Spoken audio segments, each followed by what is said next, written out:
Mask को लेकर आदेश जारी कर दिए गए हैं।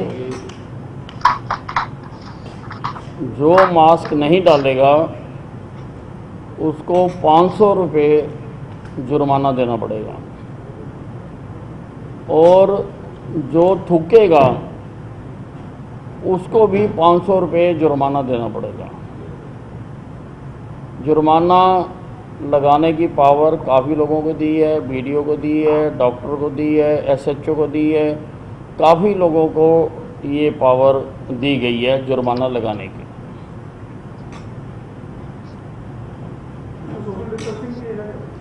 नहीं, सोशल डिस्टेंसिंग का अभी फैसला नहीं हुआ क्योंकि उसका कोई पैमाना नहीं बन पा रहा कि कैसे उसको जस्टिफाई करेंगे कि सोशल डिस्टेंसिंग है या नहीं है। तो अभी उस पर नहीं हुआ। इन दो चीज़ों पर आदेश हो गया। नहीं, ऐसा नहीं। 500 रुपये जो मास्क नहीं डालेगा। आप देखिए, जब हम सब प्रकार की छूट चाह रहे हैं, सारे कारोबार करना चाह रहे हैं और उसमें हमें जो सोशल डिस्टेंसिंग तो स्वयं के डिसिप्लिन से ही मेंटेन करनी चाहिए, मास्क लगाना भी रोकना चाहिए और थूकने से भी संक्रमण फैलता है। तो इसलिए इन सब के ऊपर हमने जुर्माना लगाया है। आज नोटिफिकेशन हो जाएगी, उसके बाद प्रभावी हो जाएगा।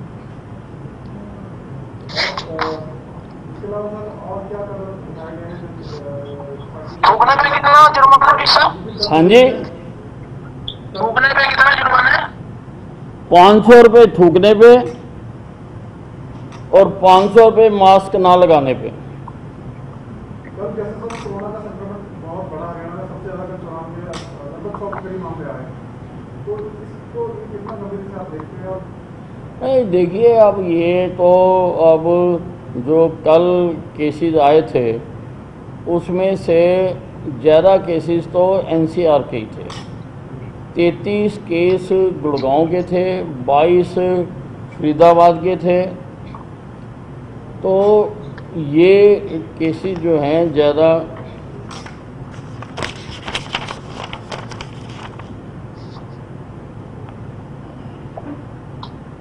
तो आज का है, कल का।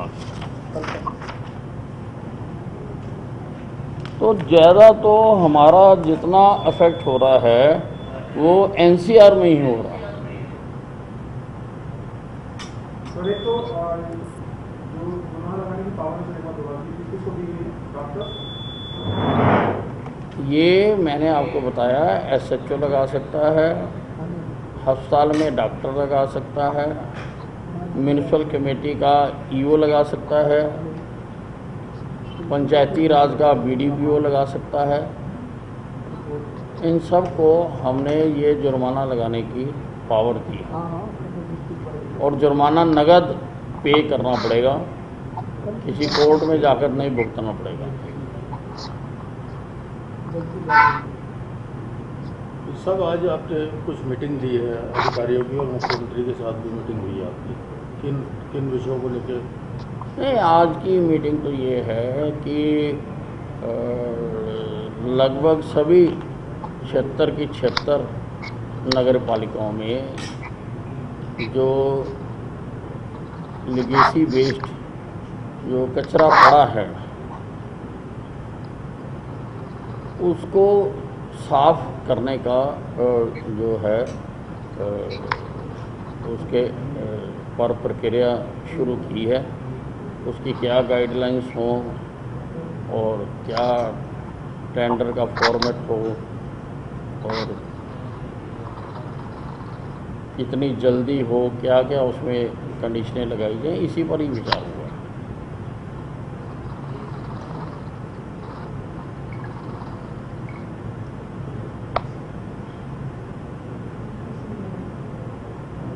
जो वैसा ये सिटी को पावर देने के लिए जो उसकी आई है रिपोर्ट क्या आई है उसमें एजी? नहीं, एजी साहब ने भी इसकी नेगेटिव में रिपोर्ट दी है। उन्होंने भी कहा है कि सेक्शन 32 के तहत किसी इंडिविजुअल को या एससीटी को पावर नहीं दी जा सकती। हालांकि उन्होंने कहा है कि एससीटी जो भी अपनी रिकमेंडेशंस देगी उसके ऊपर एफआईआर दर्ज हो सकती है, और जो भी इन्वेस्टिगेटिंग एजेंसी होगी जो एफआईआर दर्ज करेगी वो सारी इन्वेस्टिगेशन कर सकती है, वो सारी गहराइयों तक जा सकती है। तो ये रिपोर्ट आने के बाद ही ये इन्वेस्टिगेशन इसकी की जाएगी। जी साहब, आपने आपसे क्या आप इस एससीटी को, क्योंकि एससीटी जो है पहले भी बात उठती रही कि इन पावरों के साथ में आप इसको एसआईटी बनाने की कोई कवायद हो सकती है? नहीं, अब तो देखिए ये काफ़ी काम कर चुकी है और बाकी भी काम कर रही है। मैं चाहता था कि इसको अधिकार मिल जाए, लेकिन जब दोनों हमारे कानूनविदों ने, एलआर ने भी और एजी ने भी, ऑफिसर ने भी इसके नेगेटिव में रिपोर्ट दी है कि ये नहीं दी जा सकती है, तो फिर उस बात को तो मानना ही पड़ेगा कि ये इसके तहत पावर नहीं दी जा सकती। तो ये माना जा सकता है कि 31 मई तक ये जो एससीटी है अपनी रिपोर्ट दे देगी। जांच जो है कितने फीसदी इसने पूरी कर ली है? देखिए, जांच अभी ये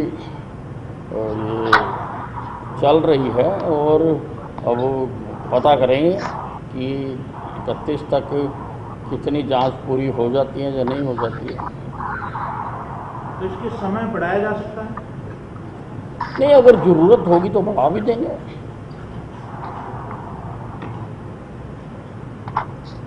एससीटी की रिकमेंडेशन पर एफआईआर दर्ज हो सकेगी और उसके द्वारा जो तथ्य जुटाए जाएंगे, हाँ, जो भी इन्वेस्टिगेटिंग एजेंसी होगी वो इसकी गहराई में जा सकती है और वो सारी इन्वेस्टिगेशन भी कर सकती है, रिकॉर्ड भी कर सकती है, सब कुछ कर सकती है।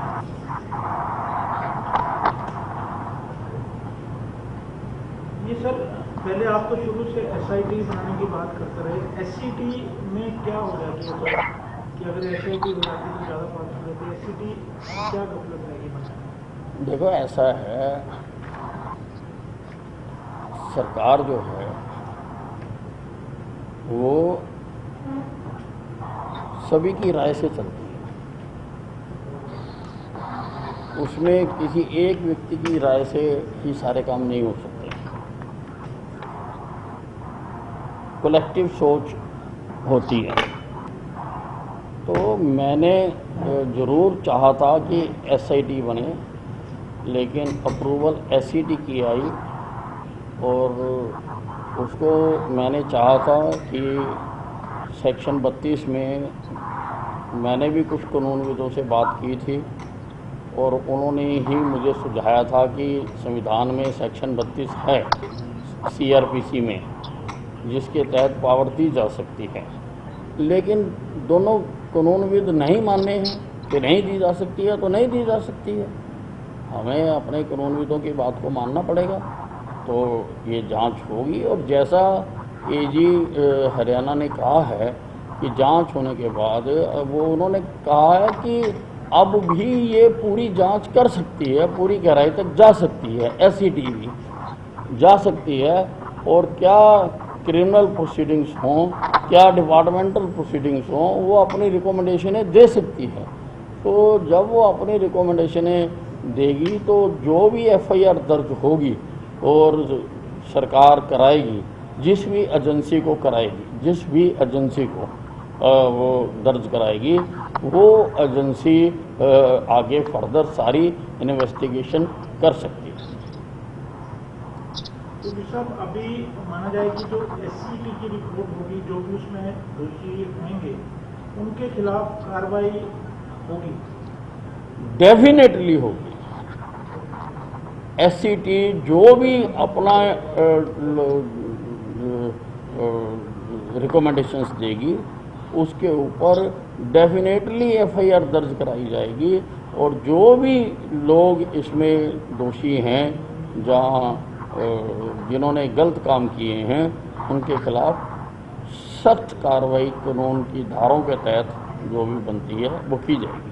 सर कहीं बाद में सहमति की बात आएगी, इस तरह से अभी एससीटी और एससीटी के लिए हुआ, बाद में भी रिपोर्ट को जिस तरह से माना जाएगी कार्रवाई इसलिए में आने पर ऐसा नहीं, इसमें कोई गुंजाइश नहीं है, कार्रवाई हर हालत में होगी।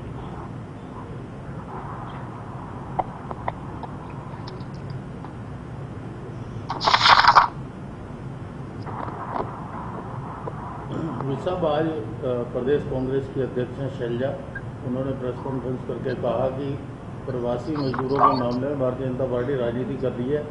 जो हमने बसें भेजी वो नहीं ली इन्होंने, और हमने पैसा इकट्ठा करके सीएम रिलीफ फंड में दिया मजदूरों की मदद के लिए। जिस तारीख को कांग्रेस के लोग और बार बार सब तरफ से मीडिया में आने के बाद कुछ पैसे इस फंड में जमा करा के गए, उससे पहले कई गाड़ियां, कई बसें मजदूरों को लेकर जा चुकी थी। अगर हम इनका इंतज़ार करते रहते तो आज मजदूर यूं ही भटकते रहते हैं। ठीक है, किसी ने सहयोग दिया, हमने इनकार नहीं किया, क्योंकि कोई भी सहयोग दे सकता है, लेकिन सरकार ने अपने साधनों से, अपने प्रयासों से जो प्रवासी थे उनको भेजने का काम किया है। और अब भी अगर कोई रह गए हैं तो उनको भी भेजने की पूरी कोशिशें की जा रही हैं।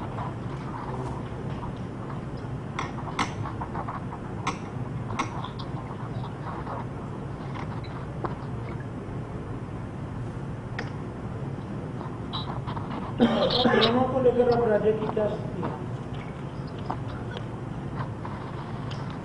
कोरोना को लेकर प्रदेश की स्थिति काफ़ी बहुत नियंत्रण में है, बाकी प्रदेशों से बहुत अच्छी है। हमारा जो डबलिंग रेट है वो 19 है, हमारा जो रिकवरी रेट है वो 66% है।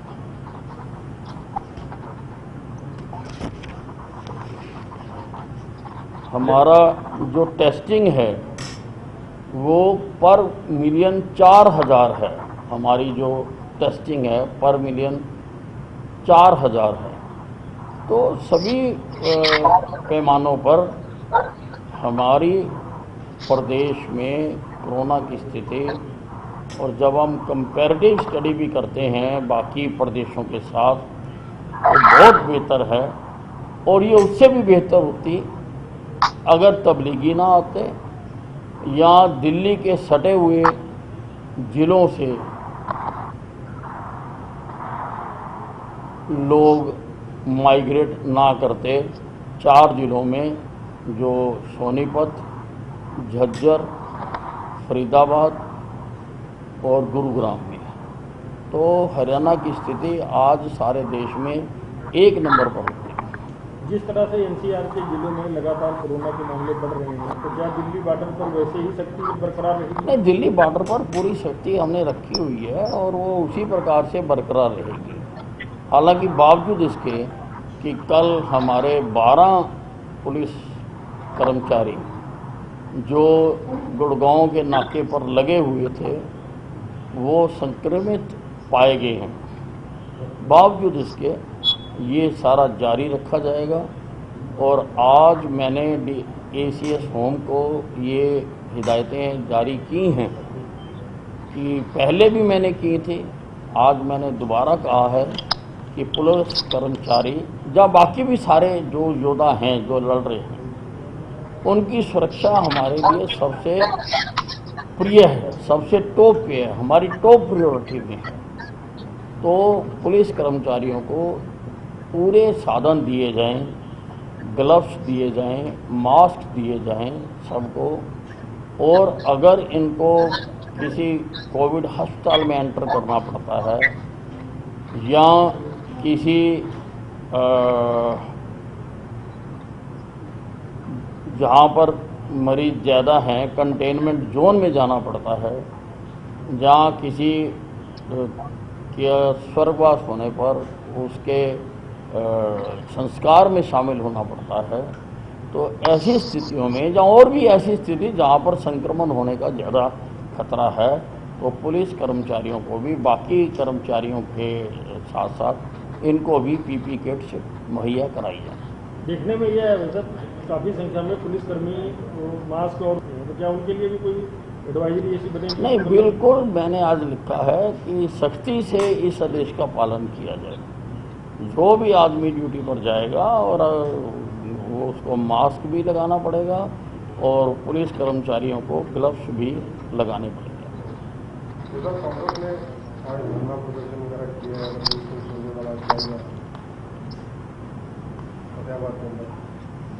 ये क्या नहीं, इसका पता कराएंगे। जो HMA की गाइडलाइन है,